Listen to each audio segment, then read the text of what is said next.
आज हम कक्षा 6 के गणित का प्रश्नावली 3.2 का प्रश्न क्रमांक 6, 7 एवं 8 हल करेंगे। प्रश्न क्रमांक 6 इस प्रकार से है, निम्नलिखित को दो विषम अभाज्य संख्याओं के योग के रूप में व्यक्त कीजिए। योग यानी कि इनका जोड़। तो जैसे ये है 44, तो 44 को हम क्या लिख सकते हैं? अभाज्य संख्याएं क्या क्या होती हैं?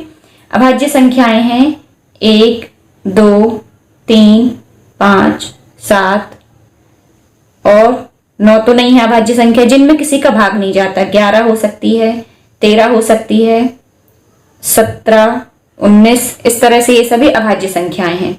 अब हमें चाहिए 44, जिन दो संख्याओं का योग 44 आ जाए। तो देखिए, यदि हम 1 + 43 लिखें, हम इसको लिख सकते हैं 1 + 43, ये भी सही होगा, है ना। इसके बहुत सारे तरीके हो सकते हैं, 2 नहीं ले सकते, 3 + 41 ले सकते हैं। तो ये हमारी आंसर शीट में दिया है 3 + 41। इसका ये आंसर भी सही होगा। 1 + 43 भी लिख सकते हैं और 3 + 41 भी लिख सकते हैं, है ना। तो इसका हम ले लेते हैं 3 + 41। फिर इसी का बी है, इसमें दिया है 36, तो हम 36 को क्या क्या लिख सकते हैं? 1 + 35, तो 35 तो भाज्य संख्या है। फिर 2 + 34, तो 34 भाज्य संख्या है। 33 भी भाज्य संख्या है। 31 अभाज्य संख्या है, तो 31 + 5 लिख सकते हैं। 31 + 5। इसी को हम कोई और किस रूप में लिख सकते हैं?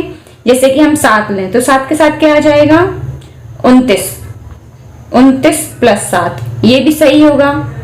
फिर इसके बाद हम और भी इसकी संख्या ले सकते हैं। इस तरह से 29 + 7 भी ले सकते हैं और 31 + 5 भी ले सकते हैं। फिर इसी का सी है, इसमें है 24, तो 24 को हम लिख सकते हैं 1 + 23 लिख सकते हैं। और हम लिख सकते हैं 3 + 21 तो नहीं लिख सकते, 21 भाज्य संख्या होती है। 5 के साथ क्या आएगा? 19, तो इसको हम लिख सकते हैं 5 + 19, है ना। आंसर शीट में एक भी जगह 1 नहीं लिया है तो आप 1 नहीं लेंगे, आप ये 3, 5, 19, 7 ये संख्या ले सकते हैं। फिर इसके बाद है डी, इसमें दिया है 18, तो 18 को हम किस किस रूप में लिख सकते हैं? 1 + 17 लिख सकते हैं। फिर 3 + 15, तो 15 नहीं ले सकते, 15 तो भाज्य संख्या है। 2 + 16 भी नहीं ले सकते। 5 + 13 ले सकते हैं, क्योंकि 13 भी अभाज्य है और 5 भी अभाज्य है, तो इसका आंसर हो जाएगा 5 + 13। तो इस तरह से ये चारों हमारे हल हो गए हैं, इसके प्रश्न नंबर 6 के चारों भाग। फिर इसी का है नंबर 7, प्रश्न नंबर 7, अभाज्य संख्याओं के ऐसे 3 युग्म लिखें जिनका अंतर 2 हो। अभाज्य संख्या यहां फिर से बोला है, तो अभाज्य संख्याओं के युग्म, युग्म यानी कि एक के बाद एक, जैसे कि 5 और 7 हो सकते हैं। 7 में से 5 गए, 2 बचे, ये तो हो गया नंबर 1। नंबर 2 इसी का हो सकता है, दूसरा युग्म हो सकता है। 7 और 9 नहीं ले सकते, 2 और 4 नहीं ले सकते, 1 और 3 ले सकते हैं। हम ले लेंगे अब 5 और 7 हो गया, 3 और 5 ले लेंगे। 5 में से 3 गए तो भी कितने बचे? 2। फिर हम ले लेंगे 9 नहीं ले सकते, 11 ले सकते हैं। 11 के बाद 13 भी कैसा है? अभाज्य है, तो 11 और 13 ले लिया। फिर इसके बाद है, अब देखिए इन दोनों प्रश्नों में एक को इन्होंने कहीं भी नहीं लिया है, तो आपको भी एक नहीं लेना है। इन्होंने 5, 7 लिया है, 3, 5 लिया है, 11 और 13 लिया है। बुक के आंसर शीट में भी इस तरह से दिए हैं, एक का यूज नहीं किया है, तो हमें भी एक नहीं लेना है। एक के अलावा और जो भी बहुत सारे नंबर हैं वो सब ले लेंगे। फिर है नंबर 8, निम्न में से कौन सी संख्याएं अभाज्य संख्याएं हैं? हमें बताना है अभाज्य संख्याएं। अभाज्य संख्याएं क्या है? जिन संख्याओं को किसी भी अभाज्य संख्या से भाग नहीं कर सकते। अभाज्य है क्यों? नहीं भाग के लिए, ये देखिए जैसे 23 है, तो 23 में हम किस किस से भाग देंगे? सबसे पहले 2 से देंगे, 2 से नहीं जाएगा क्योंकि ये तो विषम है। फिर हम देंगे 3 से, तो 3 7 21, 3 8 24, 3 से भी नहीं जाएगा। फिर हम देंगे कितने? 4 से, तो 4 कैसी है? भाज्य संख्या है, तो 4 से हम इसको भाग नहीं कर सकते। क्यों नहीं कर सकते? क्योंकि 4 पहले से ही, 4 को हम 2 से भाग करेंगे तो 2 आ जाएगा, तो इसको हम 2 से कर सकते हैं। 3 से, 5 से करेंगे तो 5 से भी नहीं जाएगा, ना 7 से जाएगा, 7 × 21 हो जाता है। इस तरह से 23 कैसी है? ये अभाज्य संख्या है। और हम क्या लिखेंगे? हम लिखेंगे ए में 23 के लिए क्या लिखेंगे?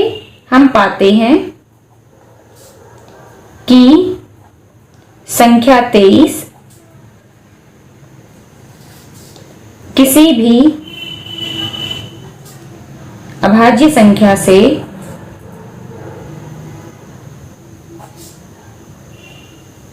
विभाजित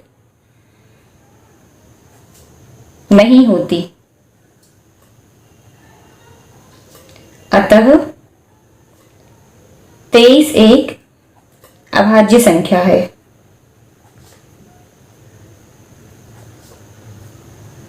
फिर इसी का है बी में क्या है, ये है 51। तो 51 क्या है, 3 से पूरी तरह से विभाजित हो जाता है, क्योंकि 17 से 51 होता है, या 51 को हम आपको 3 से डिवाइड करके दिखा देते हैं। ये हो जाएगा 3 एकम 3, 2 बचा से 30 आते 21। तो 51 3 से पूरी तरह से विभाजित हो जाता है,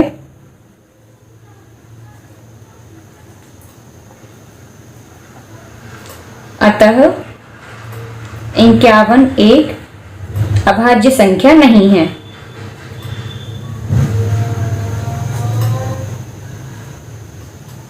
फिर इसी का है सी, इसमें है 31।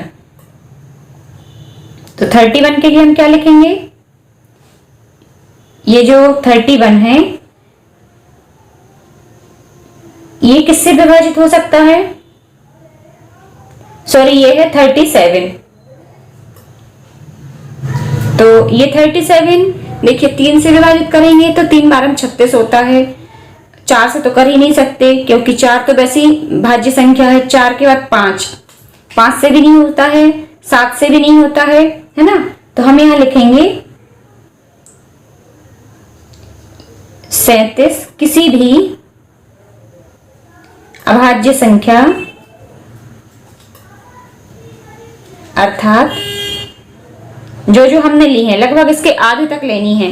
तो अर्थात कौन सी हो गई, 2, फिर 3, 5, 7, 11, 13 और 17। 17 दूनी 34 होता है, हम इसके लगभग आधे के समीप पहुंच रहे हैं।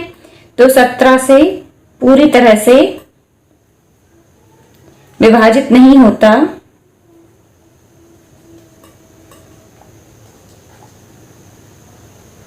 अतः 37 एक अभाज्य संख्या है।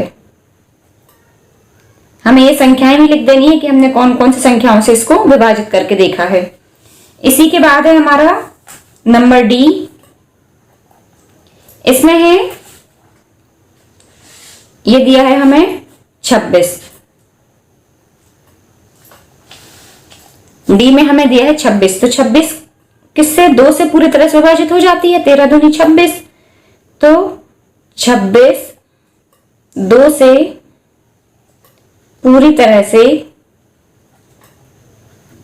विभाजित हो जाती है,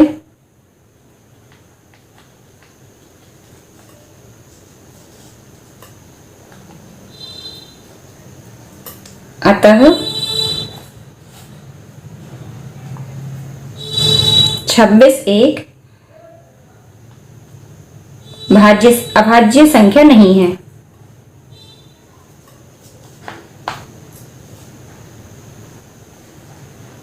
अभाज्य संख्या नहीं है।